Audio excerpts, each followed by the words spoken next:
All right, today I'm going to be reviewing my SIG Spear LT 11.5.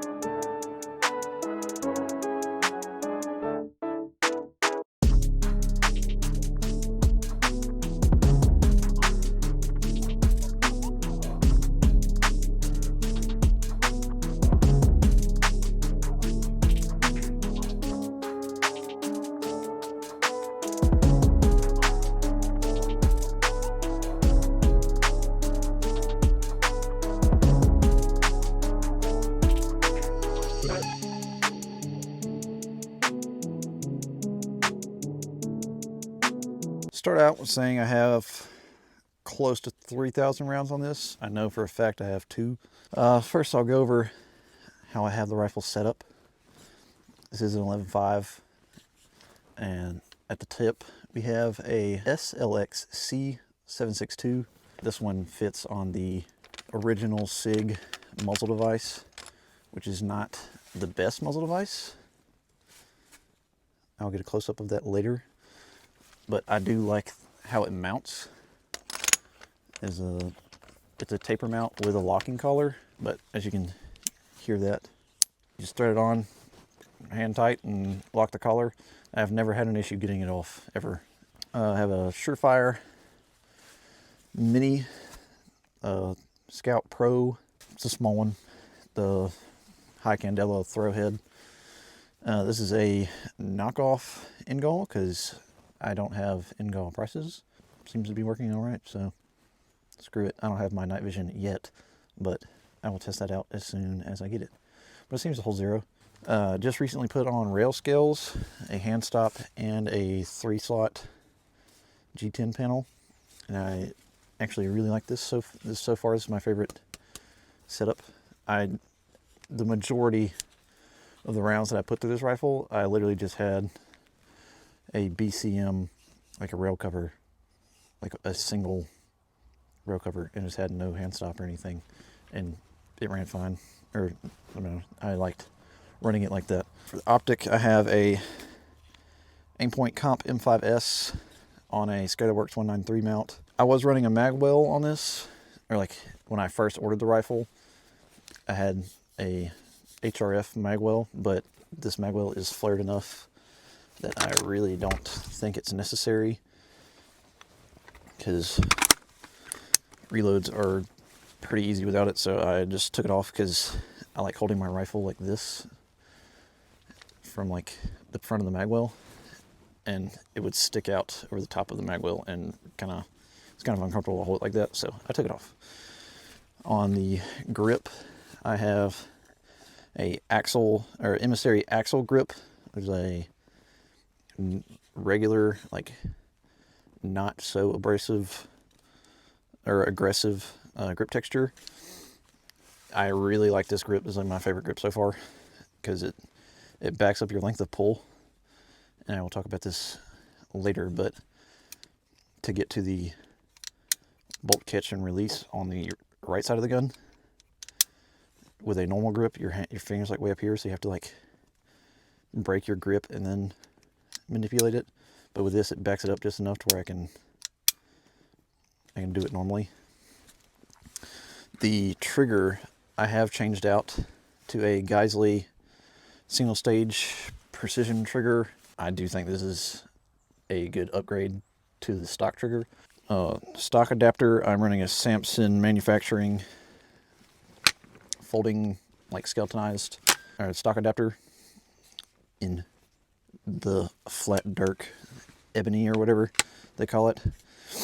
And then I'm running a Mo SL stock, and I have a Edgar Sherman M81 sling, and the way I have that mounted is loop section in the rail, and I have it tied off on the buttstock in one of the footman loops. I changed out the stock charging handle to a Radian Raptor LT. It has ambi safety. The right side of the gun is chopped down. It's slightly smaller. You can see it sticking past. It is slightly smaller than the other side, but it still works. This is a fully ambidextrous gun. So you have your regular mag release and a left side mag release. This mag release actually works pretty well. You have a oversized bolt catch on the left side and just a regular paddle for the bolt release. And then on the right side, you have a little springboard action here. When you're shooting right-handed, you can push up to lock the bolt to the rear. And then when you push down on the paddle, it sends the bolt home. So I do like that. That is a good to go by me. And the normal mag release, or like standard AR style mag release, is enlarged. So you can really just jam your finger there and it hits it. So it is bigger than a stock AR. If y'all have seen any other SIG reviews or own a SIG Spear LT yourself, you'll know that barrel flex was an issue. I didn't notice any barrel flex issues, but I did check the barrel nut torque, or the two screws on the barrel nut, and they were loose from the factory. So that is something to note. But being that I already knew that was a common thing coming from the factory, they were loose.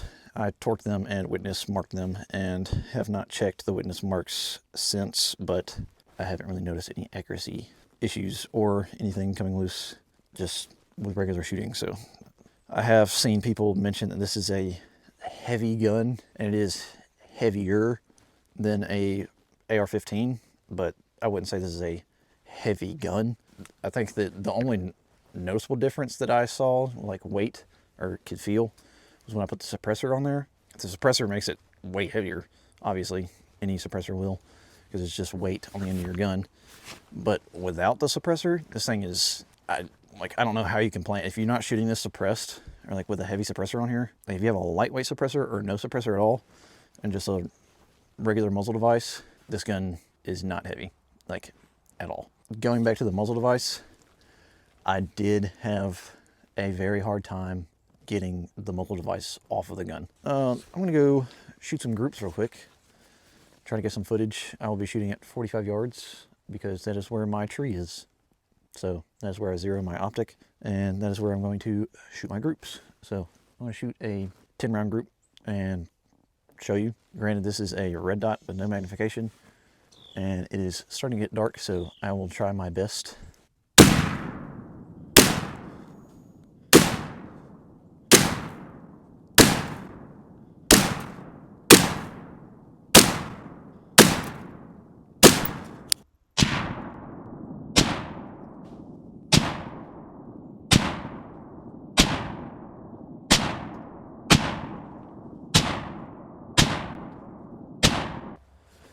Well, as you can tell from that, like the last 5 of that 10, they were grouped pretty tight, and that was my bad. That group's kind of shit for the video purposes, but the last 5 were pretty good because I figured out how to plant my rifle on the tree, so yay me. But accuracy kind of speaks for itself. That was like a hand-sized group with a decent firing pace. Do like a build drill or something, a little bit of target transition, and we'll finish up this review. All right, I'm gonna do a build drill from 7 yards. Just do a quick build drill. Obviously, this is close for a rifle, but I just want to show you how fast you can run it, and the recoil control, and the little shot timer, and the camera on the target. All right.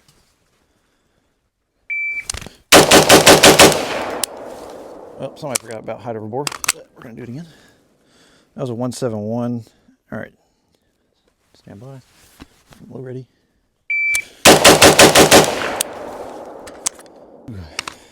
do a little target transition. Show you how the gun moves.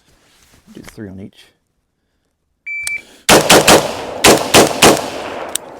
Oh, forgot about hoverboard again, like an idiot.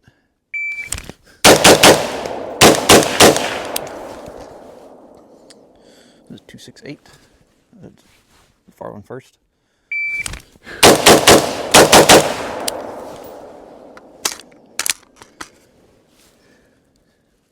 That's 219.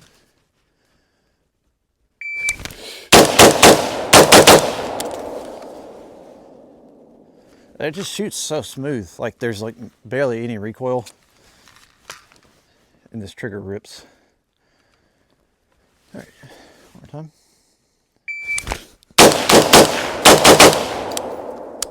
I think I pulled a Charlie on that far target. All right, we got one more.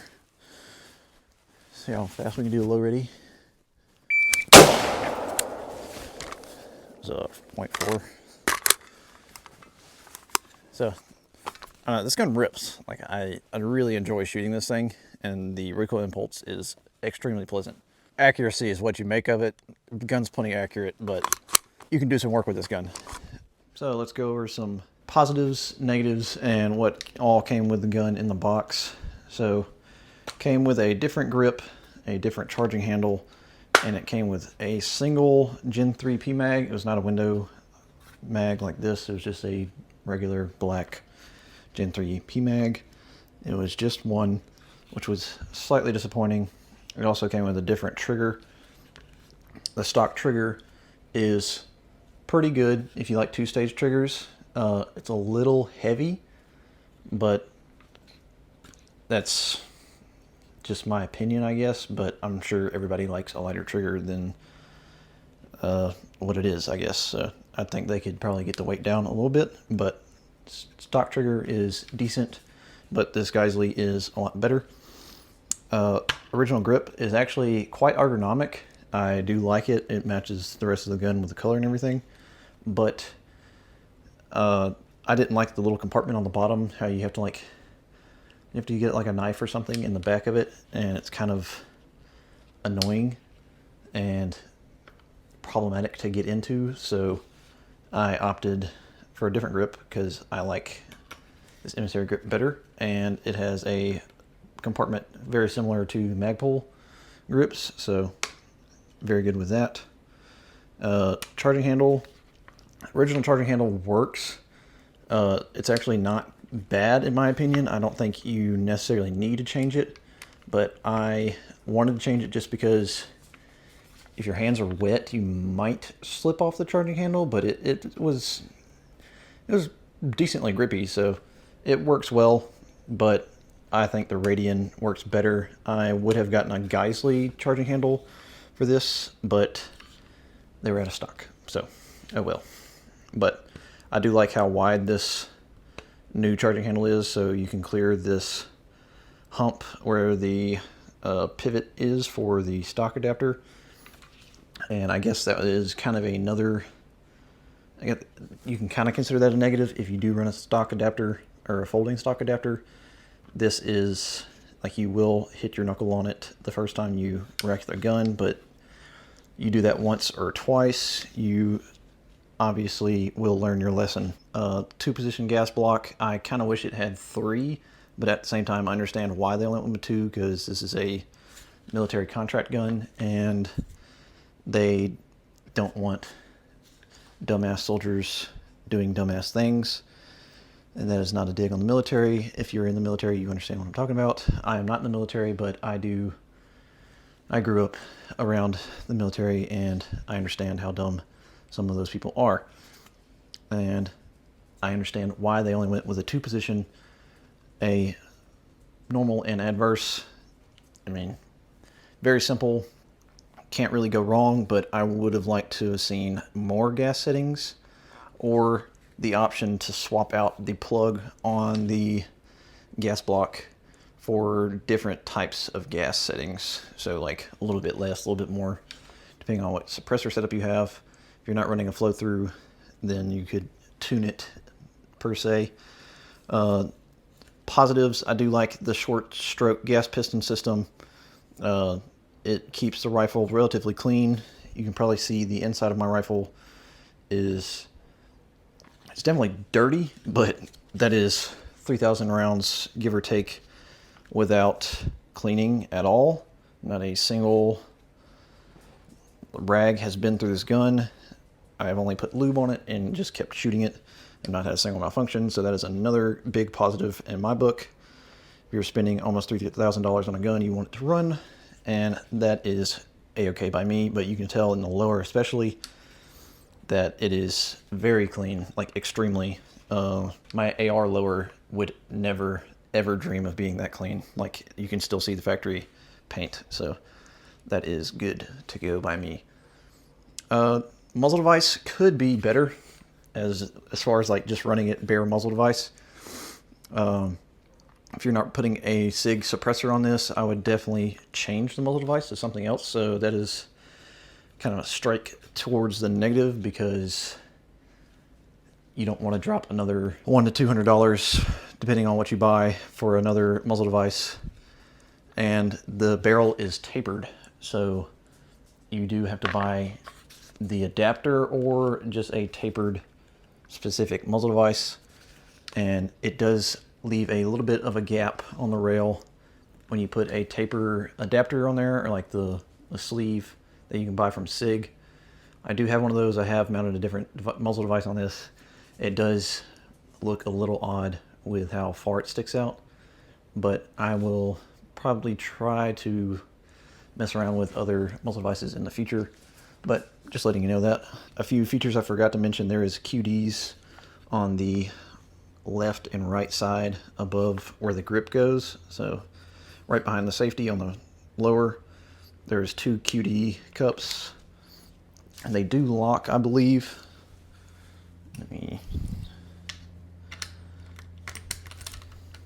Yes, they do lock. They are not like Geisley rails where they have a free spinning cup in there. Whenever you put your QD inside, it will not spin. So that's good if you're running that as a pistol, or you just want to run your sling there to have your stock, or have it not connect to your stock while it's folded. But that is good to go by me. I wish they would have put some type of QD on the rail.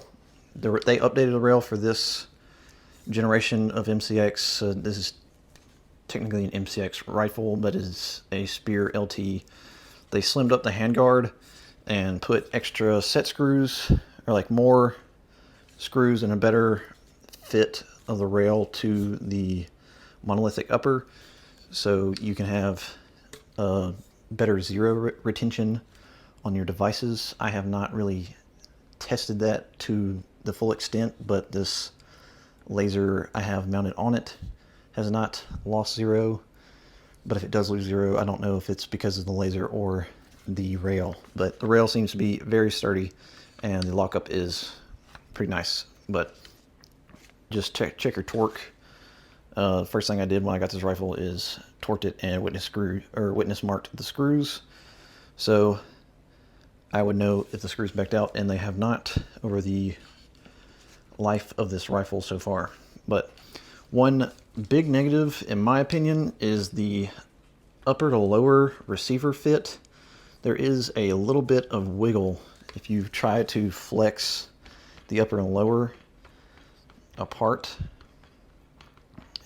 It does have wiggle, and there is, you can see daylight through in between the uppers, which is kind of a very, like, I guess it could be a nitpick thing, but at the same time, this is a $3,000 rifle, and you would think, coming from SIG, it would have a very nice feel to it. You don't really notice it when you're shooting or handling it normally, but if you twist the upper and lower in opposite directions, you can feel it just slightly. So that is one, I guess I would say, nitpick thing, but I have other rifles that are much better in this field, and it does provide much more of a premium feel to your rifle. So I do strike against it for that. But yeah, and it shoots soft, shoots accurate.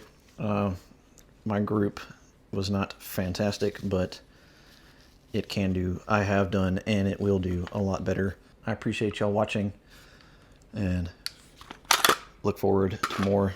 Like and subscribe if you enjoyed this video, and I appreciate it.